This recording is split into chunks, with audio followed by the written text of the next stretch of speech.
我走了，拜拜。呵，皮呗，再見。我操，拜拜。出發嘍！現在是2026年2月7號，這次應朋友邀約，打算從苗栗通霄出發，走南橫到台東來個4天3夜的旅行。老觀眾應該知道，其實我冬天基本上不會騎車跑長途，因為太冷了。但這次因為朋友已經邀我好幾次了，前面幾次都沒空，剛好這次有空。而且南橫我還沒去過，我只有走過中橫。前陣子聽說南橫開放通行，一直很想去走走看，剛好趁着這次機會，來一睹南橫的風采。早上先從通霄到苑裡跟朋友會合，現在這邊簡單吃個早餐後，就要正式開啟我們的旅程了。我朋友還有他女友加上我，3個人2台車，第一天就要直接穿過南橫到台東池上鄉。話說我們的車用的是同一顆引擎。T2跟野狼300，只差一點排氣量而已，2匹狼作伴，一路到台東。因為我們都是黃牌，所以在苑裡就直接上西濱，跟以前環島路線一樣，一路殺到嘉義後走84快速道路到玉井，再從玉井走山路接南橫。旅程的開始總是興奮的，但興奮沒多久，上西濱後就開始冷了。風大加上低氣溫，雖然沒有到很逆風，但冬天騎西濱真的蠻辛苦的。但雖然蠻冷，風又大，但好在今天天氣還算好，沒有下雨。以往騎車出來幾乎都是自己一台車，這次難得跟朋友出來，而且他也有360相機，所以終於有機會騎車入鏡自己的影片了。原本是預計要直接到玉井的，但中途我們很有默契的下了交流道，到口湖休息站稍作休息，上個廁所。上完廁所覺得今天這個環島中繼站怎麼人有點少，突然想到，對吼，這麼冷誰要出來騎車？沒有啦，開個玩笑。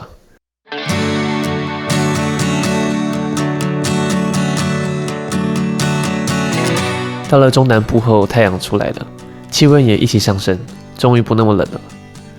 從口湖休息站出來後，沒過多久，再來就到了84快速道路的路口了。我才剛在藍牙耳機裡跟朋友說，每次我到這個彎，100%一定會碰到開超慢的大卡車。結果一進去馬上就遇到，真的是100%，只要我走這邊一定會遇到，不知道是什麼緣分。接着一路上跟以往一樣，經過關田還是會看一下，不知不覺已經退伍3年了，時間過得好快。接着又到玉井芒果店，每次走這邊一定要來的萊爾富，充滿回憶的地方。買個咖啡補充能量，因為剛剛路上遇到一小坨蚊子，所以順便清一下安全帽。因為這次旅行的主角是南橫公路，又因為有管制，所以我們前面幾乎都在趕路。我們3個人都是第一次去南橫，人生地不熟的，打算先趕過去再慢慢玩。好。出發10點10分，玉井芒果店拜。下次不知道什麼時候看到你。走嘍！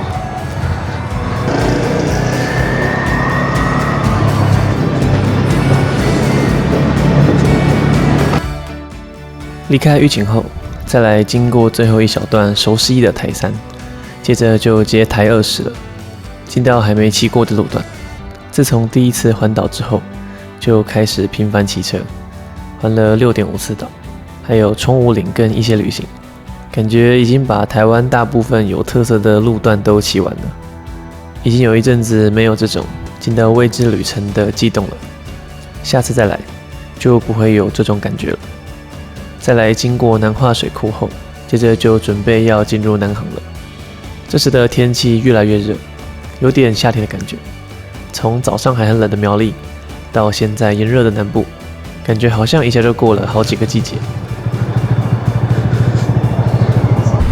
剛發現在這邊休息的旁邊是咖啡樹，這邊還有那個咖啡豆，有看到這邊咖啡豆，然後這個是咖啡的花苞。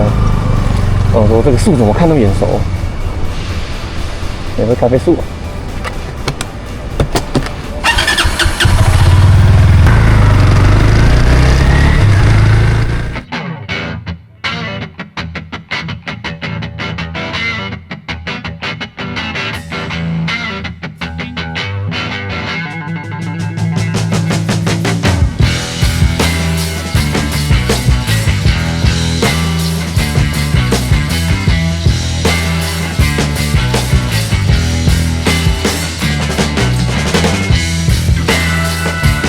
來到這邊，不知道哪裡，超多原住民，然後東西蠻香的。現在時間大概12點多，然後南橫的管制站大概是2點，然後我們現在過去，忘記了，大概40-50分鐘吧。所以我們決定先買一點東西，然後帶進去裡面吃，因為怕在這邊吃一吃，如果錯過那個管制時間就很尷尬。超香的這。哦，買個東西上去吃。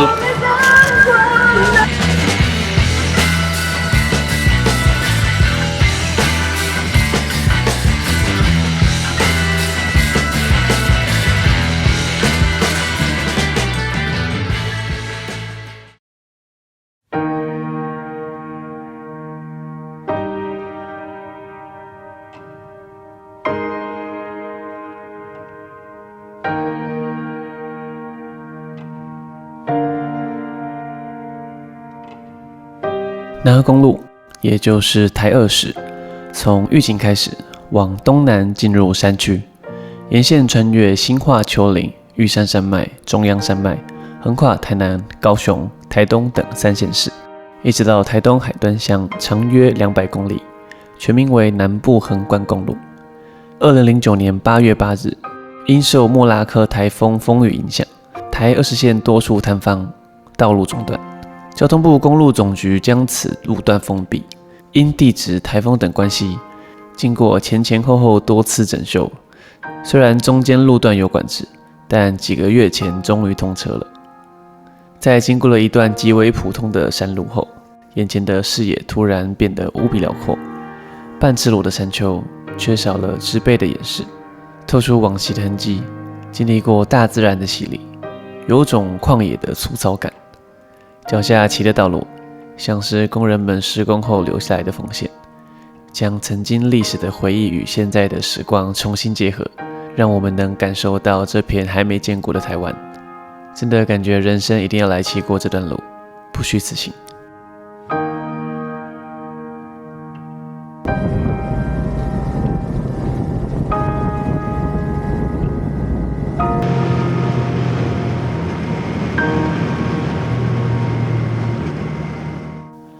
離開了我覺得算南橫最具代表的路段後，一路上偶爾也會看到施工的痕跡，但路還算好騎，感謝工人們的付出。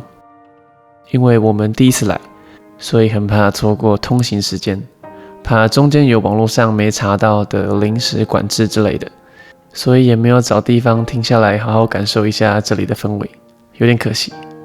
再來路上，我們在這個梅山遊客中心中場休息，上個廁所，這裡有飲水機，也補充一下水壺的水。這時的天氣蠻熱的，有種夏天的感覺。哎呀，到了，梅山遊客中心。好，現在在梅山遊客中心稍微休整之後呢，我們要去那個長青祠，還有天池旁邊，大概騎車過去40分鐘吧。我今天過去，然後在那邊吃個剛買的麵包，然後我想去飛個紅牌。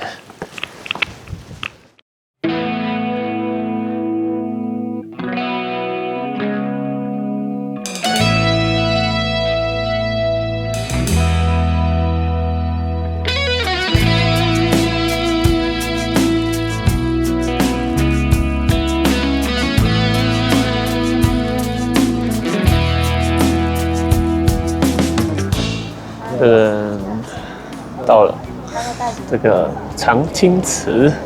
樓梯讓我想到那個，這樓梯其實很陡江之島。這個樓梯怎麼那麼多？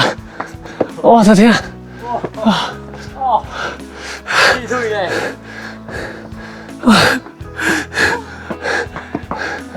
我好像不能打檔了。天池，不走。紅牌，下去哪？你在哭啊？終於到了長青祠，這邊的樓梯真的又陡又長，前面已經騎了半天的車，再走上來真的超累的，所以忘了認真拍這邊的環境，都在認真吃午餐。然後我走到一半才想起來，我忘記帶空拍機。然後剛剛吃完東西了，天池的入口在那邊，但是聽說走上去要半小時，然後剛剛有個阿伯走下來說沒什麼好拍的，所以我們就不拍了。然後下面的樓梯太長了，所以有空拍先不拍了，好累啊！我打算去埡口的時候再拍一下，先這樣，也許去前往上一個地點。這邊拍起來蠻壯觀的。1、2、3，耶！好，應該可以了，就這樣。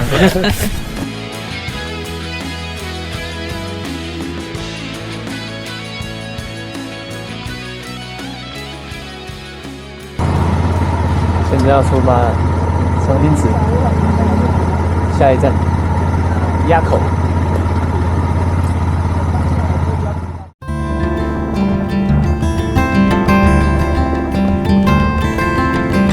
接下來我們要前往南橫公路最熱門的地標，要去埡口拍那個石碑。開始進到高海拔的山區，有人說南橫是一輩子一定要騎一次的夢想。這趟前來，感受到了南橫的魅力，真的有它自己的特色。低海拔到高海拔各有各的魅力。騎上高海拔，我覺得它不像中橫那樣遼闊，少了一點完美，但多了一些原始與力量。讓它有着高山魅力的同時，保留一些自己的個性。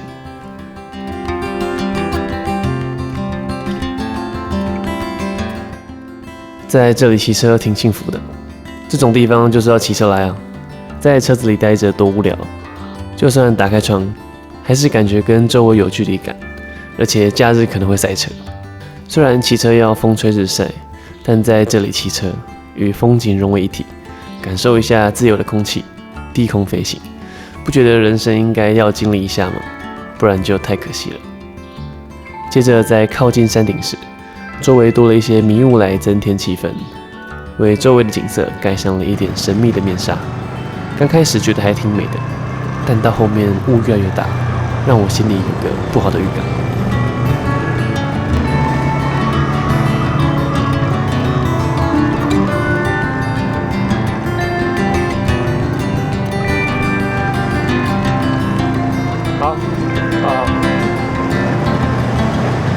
都是霧，哎呀，濕濕的耶。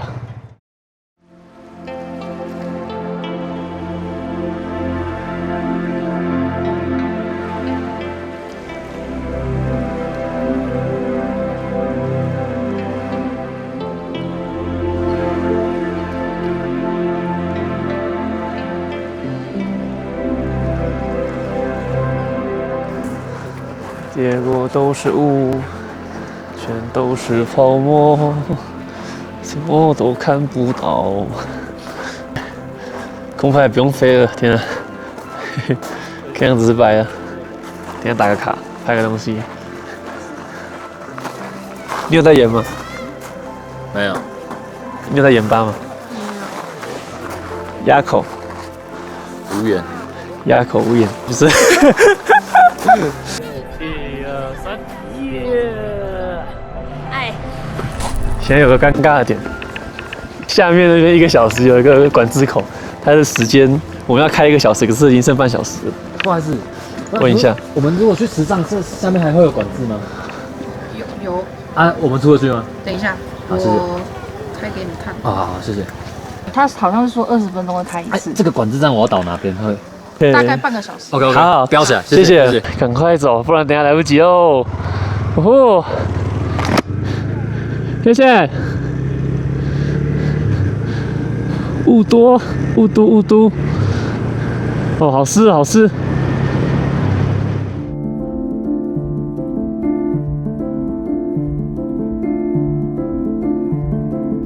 到了埡口，原本要飛空拍的，可以說我這次帶空拍機就是為了來這邊飛，但可惜霧太大了，除了拍不到東西外，也很危險，而且這邊霧大到空氣很濕，有多濕呢？手只要揮一下，手就濕掉了，所以最後只好簡單打卡一下。然後剛剛聽到旁邊有人說下面還有管制，所以就去問旁邊的管制人員，沒想到時間有點趕。如果下不去的話，就要等隔天。我們這次的3天遊就會變成南橫1日遊了，所以我們趕快騎上車，趕快趕去管制點。剛剛說這邊霧多到很濕，所以騎沒幾分鐘，衣服就有點濕濕的了。但我想說，又不是下雨，一點點應該等一下就乾了，所以就沒換雨衣了。但沒想到這場霧陪伴了我1個多小時，然後我又一直想，應該快沒霧了，快沒霧了，所以最後全身都濕透了。雖然說天氣不佳，但在這種山上小路騎車，再配上濃霧，會有種像是在電影裡騎車的感覺，有很強的電影感，所以撇除掉潮濕的體感，我還蠻享受這種感覺的。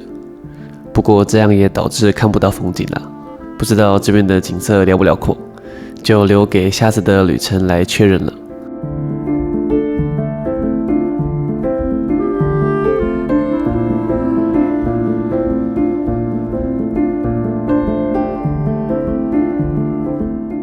在經歷過1個多小時的雲霧繚繞後，我們終於趕到山腳。衝出霧氣後，迎接我們的是，怎麼好像有點眼熟？這裡的風景我怎麼覺得跟太魯閣的某段很像？在峽谷中騎車，又體會到了南橫新的層次，而且重點是這邊沒霧，一邊騎車還可以一邊吹風，把自己晾乾。接着出了南橫後，我們就直奔第1天的落腳點。我們彼此住在附近，我還是老樣子，挑了一間背包客棧。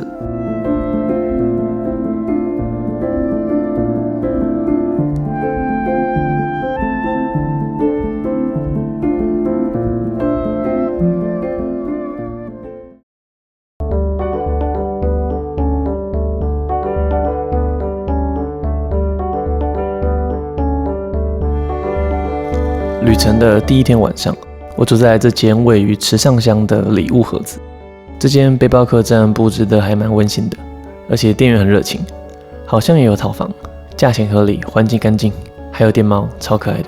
整體來說蠻推薦的。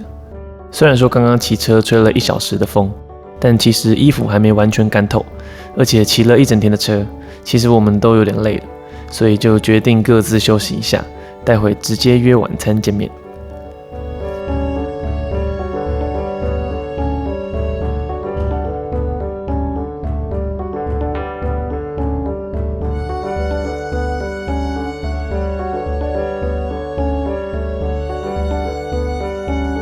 今天的晚餐是我放了很久很久的口袋名單，從前年就想來吃了。這間以前叫地基町，現在的名字有點難念，所以就叫它地基町好了。這間店有點像池上的在地私廚料理，其實也算小有名氣。我們運氣很好，今天沒什麼人。它這邊的菜有點像定食的形式，也可以單點，1個人1份套餐，有主食加配菜。我想說它的店名都有雞了，所以我就點了咖喱雞，朋友點了火鍋跟意式鴨胸，還有點了1份雞肉薄餅。我們有交換吃，我的炸雞塊蠻新鮮的，跟咖喱搭配起來不錯，蠻好吃的，但沒有到讓人驚豔的感覺。再來我朋友點的火鍋，我們一致覺得普普，味道偏清淡。我剛剛原本要點這個，好險沒點。然後意式鴨胸，我覺得調味蠻特別的，濃郁的醬汁搭配鴨胸，加上香草提升層次。我覺得那個香草是神來一筆，帶出了新的高度。最後3個人一致認為最好吃的，沒想到是這個薄餅，裡面有起司跟雞肉，加上餅皮，吃起來有一點點像披薩，配上旁邊附的沙沙醬，濃郁卻又不會膩。我覺得來這邊一定要試試看這個。我們這樣吃，1個人平均大概400，有點小貴，但整體來說我覺得不錯，算是一家有特色的小店。吃完晚餐後，我們去附近的小夜市買了點吃的，到背包客棧的1樓聊天，剛好這邊有吉他可以借，一邊聊天一邊唱歌，結束了旅程的第1天。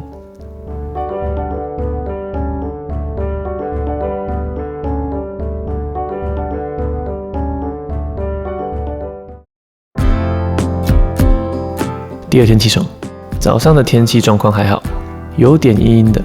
因為朋友住的飯店有附餐券，所以我們就到旁邊的美人美快速吃了個早餐。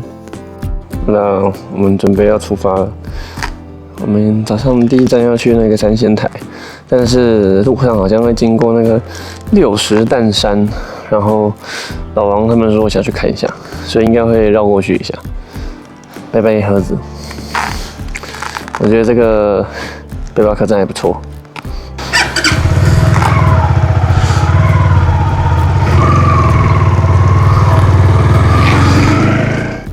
這次旅行我們在排行程的時候，各自都有安排一些口袋名單，裡面除了一些有名的風景區外，我也特別排了一些在地人推薦的特色小店。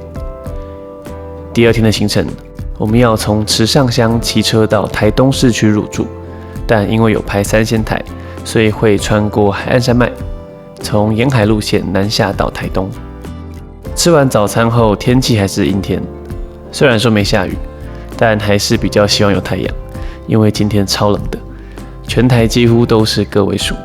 壞消息是我們要騎車，好消息是今天的台東是全台灣最溫暖的縣市，最高溫有13度，少了陽光的加持下，今天的畫面都有點灰蒙蒙的，飽和度有點低，但是遼闊的平原加上半隱藏在雲霧裡的山脈，景色依舊優美，尤其是那些山脈。雲飄在山頂，真的好可愛。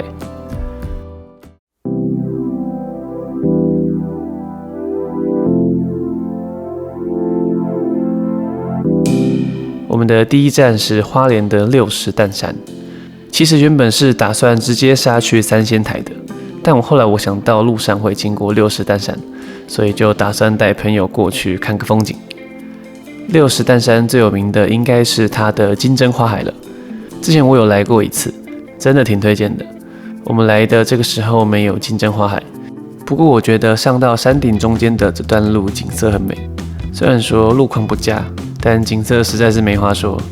短短幾分鐘的路程，就要從平地上到接近海拔1000公尺的山上，可以俯瞰整個花東縱谷平原。原本是打算到山頂看看的，但因為快到山頂時，發現前方霧氣環繞，一方面是怕身體又濕掉，另一方面是安全問題，畢竟這裡路況真的不好，加上視線不佳的話有點危險，所以我們就在中途找個小平台休息一下，也順便記錄一下這裡的景色。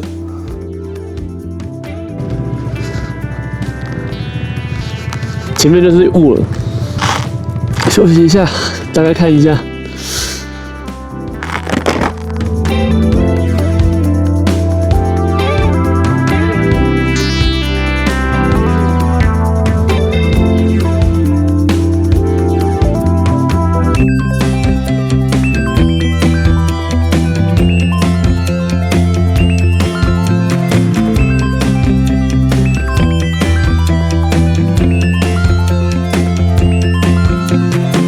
山上都是霧，就不去山頂了。我要穿個雨褲好了。有點冷。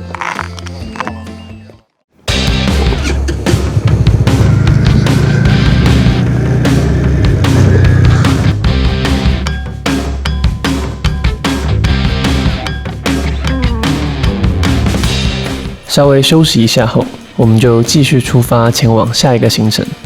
待會要穿過海岸山脈到3仙台。之前有次環島時遇到一位前輩，他說從台東到花蓮，穿過海岸山脈的5條公路叫5小橫，每次環島都可以走走看不同的路。以前環島都是直接上去，這次好像是我第一次走這個5小橫。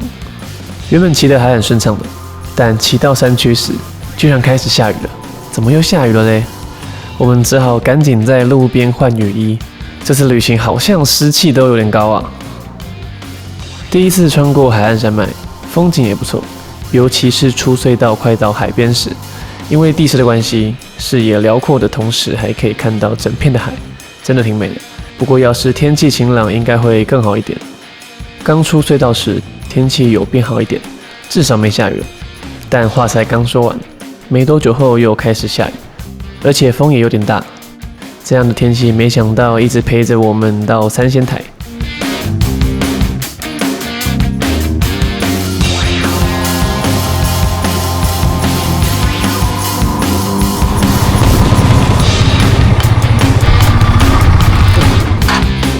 雖然說三仙台算是一個巴拉景點了，但每次經過都習慣性的會過來看看。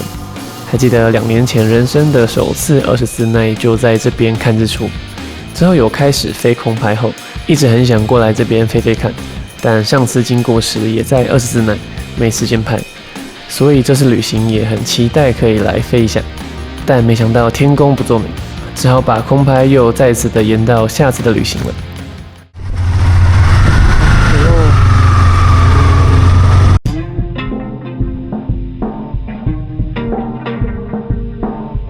因為天氣的關係，我們在三仙台只有稍作停留，時間也到中午了。接下來要去朋友推薦的汪記鬼頭刀，是他的口袋名單，他還沒去過，聽說很好吃，所以打算去嘗個鮮。但沒想到到了現場只能外帶，我們只好帶去旁邊的 7吃。我們點的都是炸物，鬼頭刀不錯吃，但給的有點少。然後點的其他炸物我都不太推，蠻普通的。建議點招牌的鬼頭刀就好了。接着我們跑去隔壁吃成功豆花，這間店應該也算是環島人之間小有名氣的店吧。豆花很嫩，好吃又清爽，把這邊設為旅途的休息站也挺不錯的。補充完體力後，接下來我要帶朋友們去看猴子。不過現在想起來，我也好久沒去那裡了。騎車沒多久就可以到的登仙橋遊騎區。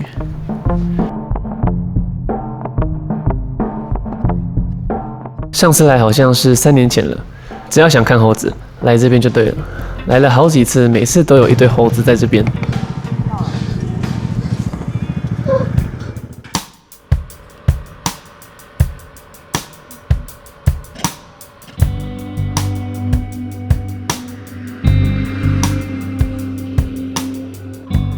這邊的猴子拿相機很好拍，每隻都很上鏡，但不知道為什麼。感覺這些猴子最近變得有點兇，以前都會跟我們保持距離，這次去有幾隻猴王還會跑來搶東西，不知道這幾年他們經歷了什麼。有來這邊看猴子的話，記得要注意安全。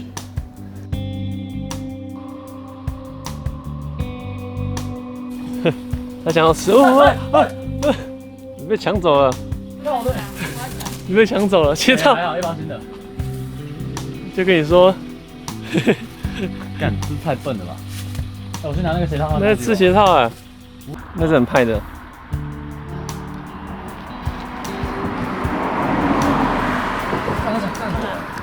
看那是超派的，好不好？他要幹嘛？他看很凶哎，他一直要咬人的感觉。他想咬人。那邊在做 SPA 的。對啊，我剛說它是很可愛，這樣是能消失啊。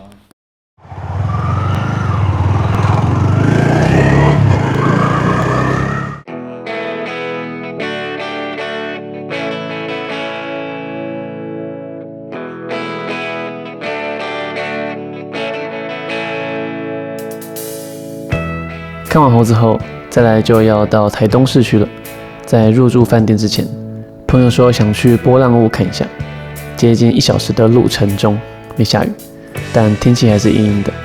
難得來台東一趟，希望接下來的2天行程會遇見太陽。有太陽的台東真的是很美，就先期待一下吧。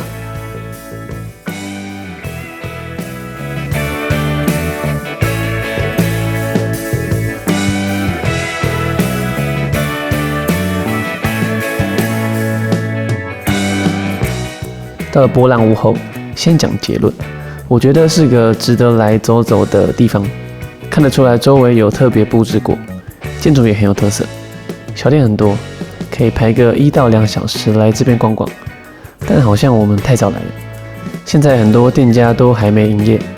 晚上我們有再來一下，晚上這邊還有市集，很好逛，而且燈光加持下，氣氛又更好了。推薦來這邊的話，可以晚上來。稍微逛一下後，我們就先入住台東的背包客棧了。因為我們打算要在台東多玩1天，所以這間背包客棧我總共會住2晚。入住這2天的客棧，游民公社。這間游民公社在台東市區，周圍非常熱鬧，環境整潔。我選了下鋪的位置。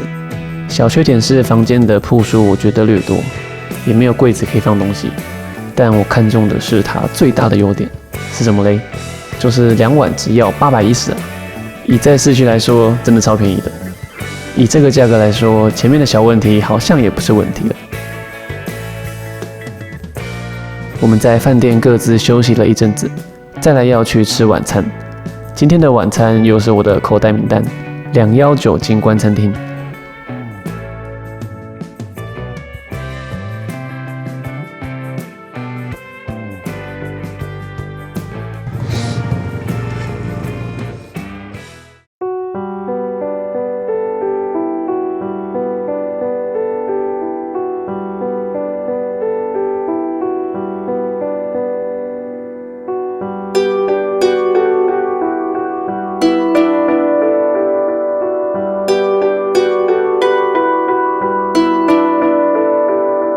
這間餐廳位在台東市區旁邊的山上，我也是第一次來。最有特色的就是它的夜景和風景了吧？因為在山上，所以視野很好，還可以看得到太平洋和綠島。到了晚上，則會變成整片的夜景。原本以為這種夜景餐廳的餐點應該普普，但沒想到在水準之上。我們點了一些熱炒和他們的招牌烤雞跟一鍋湯。熱炒的菜我覺得還不錯，最好吃的是他們的烤雞，還有夫妻肉，又嫩又香，景色好，東西也不錯，推薦來台東玩時可以把這邊排進行程。